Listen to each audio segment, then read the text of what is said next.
Is Vice President Kamala Harris the best running mate for this president? He thinks so, and that's what matters. Do you think she is the best running mate, though? She's the Vice President of the United States. You don't do that much. You're a source of strength, inspiration, intellectual resource, and the rest. Nancy Pelosi dodging a simple question as President Biden faces multiple calls within his own party to drop Vice President Harris from the ticket and pick a new running mate. Jessica Tarlov is a co-host of The Five. Jessica Anderson is president of the Sentinel Action Fund. Great to have you both here. Good morning. Jessica, from a Democrat's perspective, should that question be that hard to answer? No, definitely not for Nancy Pelosi. Nancy Pelosi doesn't make mistakes. That was obvious. So that was on purpose? And she got 3 tries. Right, maybe the first time you can go with, well, I didn't really understand the question, or that's a silly thing to be asking. But once it gets repeated, I think you come up with something different. It is important that Joe Biden thinks that Kamala Harris is the best running mate for him and that he's proud of the accomplishments of the Biden-Harris administration. But certainly with the level of power and clout that Nancy Pelosi has, you want to see a full-throttle defense of the administration in general and Kamala Harris's place on the ticket.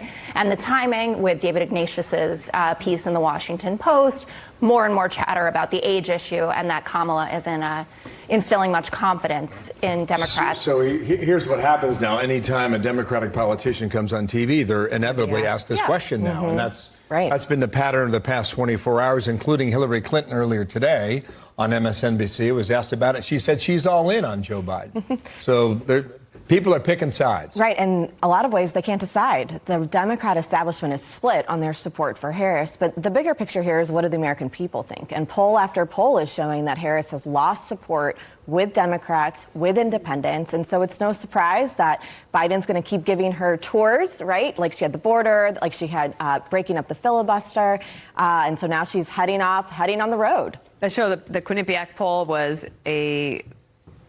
basically 36% on Harris favorability, independents at 30%, Dems at 76%. So I think that it's interesting that they're sending her on this college tour, right? Yeah. But does the road to the White House go through college towns in America? It sure looks like it. If you look at 2020, you look at the midterms, and you look at the turnout across the country on these Dobbs resolutions, the referendums. I mean, we've talked about this multiple times. The turnout on campuses, Arizona, Georgia, what happened in Michigan when they had the referendum. Absolutely stunning. And Gen Z voters have had the largest increase in terms of support for the Biden administration of any cohort. It's up to 48%.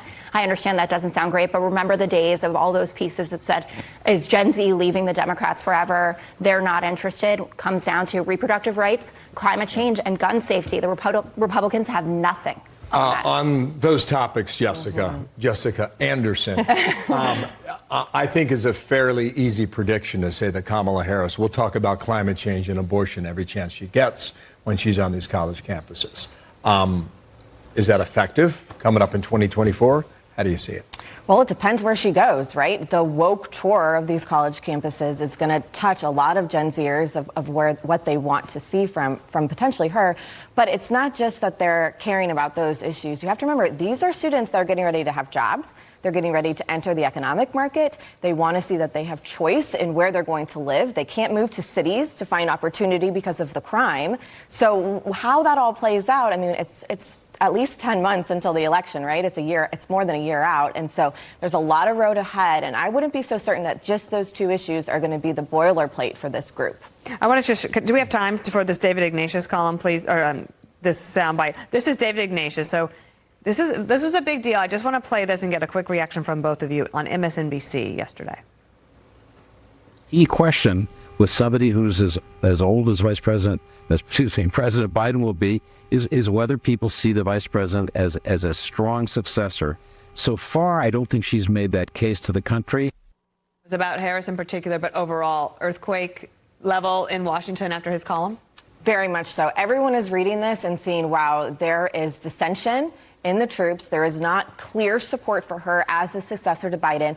And remember, this is coming on the heels of Mitt Romney on the Republican side yesterday coming out and saying he's too old to run again. So this conversation about the 80-plus-year-olds stepping down, they're handing the baton to the next. They can't hand it to Kamala because she's going to drop it. Do you think a year from now it will be Biden on the ticket? I do. Okay. I do think that. I think if anything, nuts happens, it will be very unpredictable. And God willing, I hope nothing happens in terms of health, because that's where you go to. That's what would happen. As of today, I agree with you. Fabulous. We're winning on this Thursday morning then. I'm changing my mind on it, guys. I'll keep you posted. Okay, right on. Jessica 1, Jessica 2. Great to have you both. Yeah. Thank you so much. Thank you. Very much. All right.